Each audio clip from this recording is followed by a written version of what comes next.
इससे पहले मैं एक वीडियो और बना चुकी हूँ कि गायत्री मंत्र के जप के समय हमारे विचार कैसे होने चाहिए। तो ये दूसरा पार्ट है, उसका एक पार्ट बना चुकी हूँ मैं। तो मैं यही कहना चाहती हूँ कि जब गायत्री मंत्र के जाप करें तो हमें यह अनुभव होना चाहिए कि हमारी अंतरात्मा में प्रभु बैठे हुए हैं और वह हमारी आवाज़ को सुन रहे हैं, और जो हमारी अंतरात्मा से आवाज़ आ रही है उसे हमें अनुभव करना चाहिए।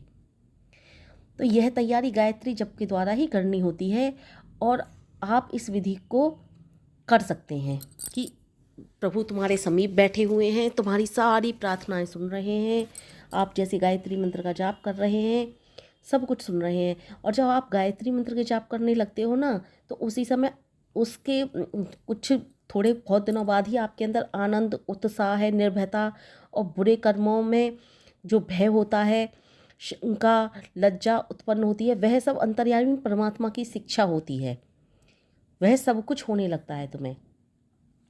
जो कोई इस शिक्षा के अनुकूल चलता है, जो मतलब इस शिक्षा के अनुकूल चलता है, वह परमात्मा के समीप और समीप और समीप होता चला जाता है, और इस दुनिया के भव बंधन जो होते हैं ना, उन सब से दूर हो जाता है।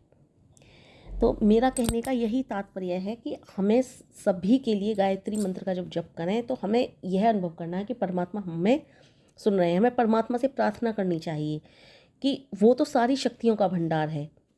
हे प्रभु, तू सारी शक्तियों का भंडार है। तूने तो अपनी शक्ति से इस विशाल संसार को रच दिया। तेरे पास तो न जाने क्या क्या है। तूने इस संसार में कोई ऐसी वस्तु ही नहीं जो तेरे पास ना हो, क्योंकि तूने ही तो इस संसार को सारी की सारी वस्तुएं दी हैं। हे दयावान, हे प्रभुवर, अब हमारी तुमसे बस यही प्रार्थना है कि तुम हम पर दया दृष्टि कर दो, हमें भी अपनी शरण में ले लो, हम पर भी अपनी कृपा बरसा दो। तो साधक की यही प्रार्थना गायत्री जप के समय होनी चाहिए प्रभु से। और जब इस प्रकार साधक आत्मसमर्पण करने लगता है ना गायत्री मंत्र के जाप करते हुए, तब परमात्मा उसे अपना बना लेते हैं। परमात्मा उसे इस तरह से अपना बना लेते हैं जैसे माता पिता अपने बच्चे से प्यार करते हैं ना, किसी भी रूप में, किसी भी हद तक। इस तरह से परमात्मा उससे प्यार करने लगते हैं, क्योंकि वो पतित पावन है, यानी कि वह संसार में सबसे पावन है। स्त्री के लिए जैसे पति होता है ना, तो पतियों में भी जो सबसे बेस्ट पति होता है, जो सबसे अच्छा वाला पति होता है, उससे भी पतित है, उससे भी पावन है। वो दया में है, वो स्नेह में है, वो प्रेम में है, वो प्रभु है, वो सबका पिता है, वो भक्त वत्सल है, करुणामयी स्वामी है, वो सब कुछ है। वो अद्भुत मित्र भी है, सखा भी है। वो आपकी अवश्य सुनेगा और आपको अवश्य शरण में लेगा। आप यदि ये सोचते हैं कि ये सब कुछ होता है, हाँ होता है। वे सब कुछ सुनते हैं, परमात्मा है वो परम पिता है।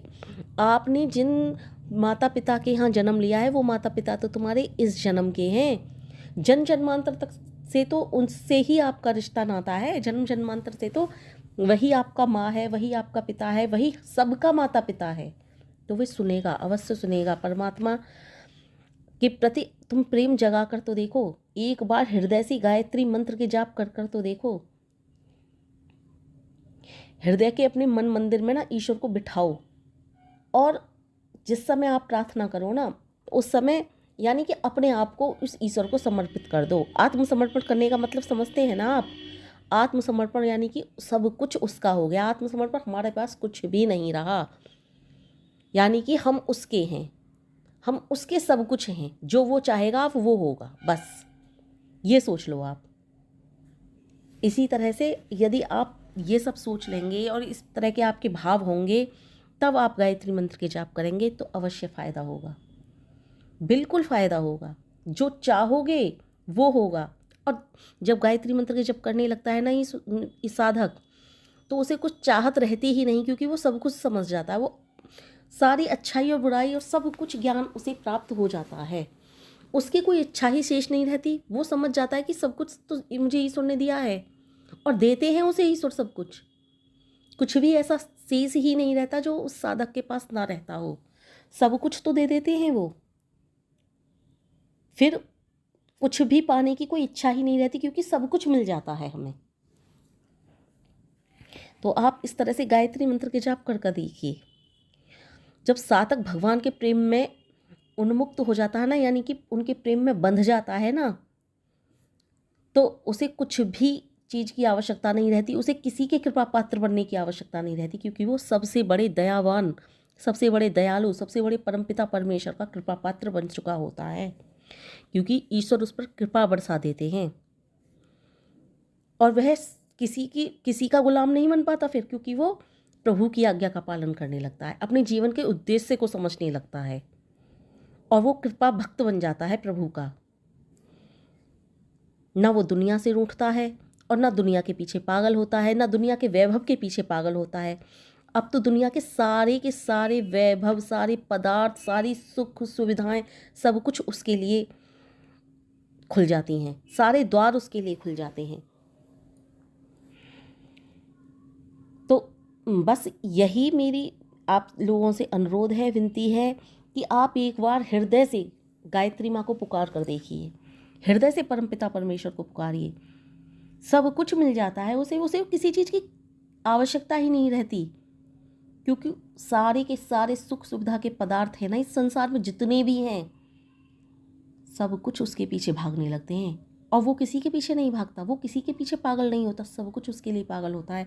प्रत्येक मनुष्य उसका दीवाना होने लगता है। फिर वह धन भी कमाता है तो केवल इस मानव जीवन की यात्रा को एक साधन समझकर, यदि विवाह भी करता है ना तो केवल एक अच्छा साथी पाने के लिए, संतान उत्पन्न करता है तो पितृ ऋण चुकाने के लिए, और हर प्रकार का यज्ञ करता है तो देव ऋण पूरा करने के लिए। अपनी कमाई, अपनी शक्ति, विद्या, भक्ति का प्रयोग वैदिक विचार के प्रचार में लगा देता है। वह सब कुछ ईश्वर के ध्यान में लगा देता है। जो ईश्वर के अच्छे अच्छे रास्ते होते हैं ना उन पर चलने लगता है। जो ईश्वर के बताए हुए सारे के सारे गुण होते हैं, भंडार होते हैं, वो उन सब में खोने लगता है। वह अपने लिए कुछ नहीं करता। जो हमारे लिए ऋषियों ने, मुनियों ने हमें सब कुछ दिया है ना, तो वो उनका ऋण चुकाने के लिए सब कुछ करने लगता है। फिर उसे किसी चीज़ की आवश्यकता ही नहीं रहती। बस मेरा कहने का मतलब है, एक बार तुम सारी दुनिया के लिए पागल बन रहे हो, धन के लिए, वैभव के लिए, सारी की सारी शक्तियाँ पाने के लिए, इस संसार में ये मिल जाए मुझे, वो मिल जाए मुझे, वो मिल जाए। एक बार प्रभु परमपिता परमेश्वर के लिए पागल बनकर देखिए ना, एक बार तो पागल बनकर देखो उस ईश्वर के लिए। कोई भी चीज़ फिर ऐसी नहीं रहेगी जो आपकी ना हो, और आप सबके हो जाएंगे। सब कुछ आपके पीछे भागेगा, धन दौलत, कार, कोठी, बंगला, सब कुछ आपके पीछे भागेगा, दौड़ेगा, सब कुछ आपका होगा। लेकिन ये इतनी जल्दी नहीं होता। कोई सोचे कि इतनी जल्दी हो जाएगा, एकदम आज गायत्री मंत्र का जाप करूं कल को सब कुछ मिल जाए। उन्हें हृदय से अपनाना पड़ता है। और ये सब कुछ जब गायत्री मंत्र का जाप हृदय से भक्त करने लगता है तो इस सब की उसे कामना ही नहीं रहती, सब कुछ उसका हो जाता है।